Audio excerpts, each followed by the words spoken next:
तो भैया देखा भैया भैया ये हम भैया मुरचाली भी रखाड़े पे समय भैया, ये देखा भैया मुरचाली भी रखाड़े को भैया देखा नाला एक से एक नहर नहा लो भैया, इधर वाला लगे दिखाओ भैया था, देख लो भैया एकदम करीब से। और सुना भैया, जे भी भैया पहलवान अपने के इच्छुक हो भैया आकर के भैया नाल के भैया अभ्यास करा, उठावा भैया, प्रदर्शन दिखावा। और यहाँ पर हमारे चचा श्री हनुमान और चचा देवा दिशा ये लोग के जमाने का नाल ही सब रखल हला।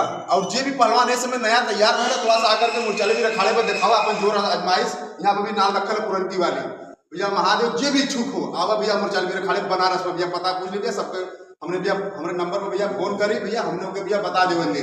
सागर यादव नमस्कार महादेव भैया, पहलवान भैया हुआ भैया विशेषरगंज का भैया, ये अखाड़े भैया मुरचाली गिरकर।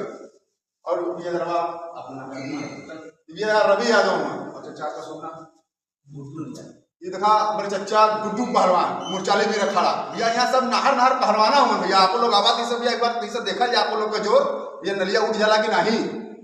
महादेव भैया हर महादेव पार्वती पते हर हर महादेव। इसे दो लाइन बोलने की बात नहीं मेरा लगी। हां ओ चचा नहीं सोशल मीडिया का जमाना हो गया।